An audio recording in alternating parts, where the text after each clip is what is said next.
ಗುರುಭ್ಯೋ ನಮಃ. ದಾನದ ವಿಚಾರವನ್ನು ಪರಾಶರ ಸ್ಮೃತಿ ಈ ರೀತಿಯಾಗಿ ನಮಗೆ ತಿಳಿಸ್ತಾ ಇದೆ.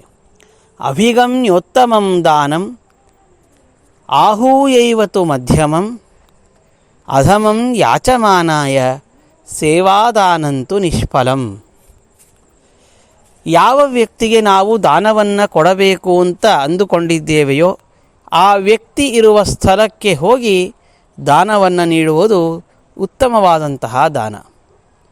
ಆ ವ್ಯಕ್ತಿಯನ್ನು ನಾವಿದ್ದ ಸ್ಥಳಕ್ಕೆ ನಮ್ಮ ಮನೆಗೆ ಕರೆಸಿಕೊಂಡು ಆ ವ್ಯಕ್ತಿಗೆ ದಾನವನ್ನು ನೀಡಿದರೆ ಅದು ಮಧ್ಯಮ ದಾನ ಎಂದು ಕರೆಸಿಕೊಳ್ಳಲ್ಪಡುತ್ತೆ.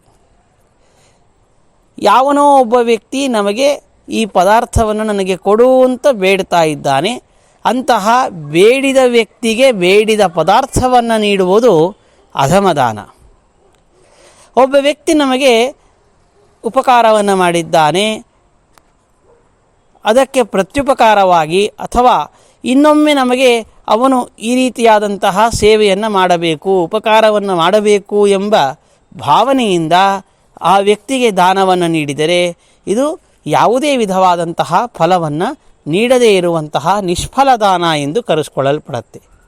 ಹಾಗಾಗಿ ದಾನವನ್ನು ನೀಡಬೇಕಾದಾಗ ಎಚ್ಚರದಿಂದ ದಾನವನ್ನು ನೀಡಿದ್ದಲ್ಲಿ ಭಗವಂತನ ಅನುಗ್ರಹಕ್ಕೆ ನಾವು ಪಾತ್ರರಾಗ್ತೇವೆ. ಶ್ರೀಕೃಷ್ಣ ಅರ್ಪಣಮಸ್ತು.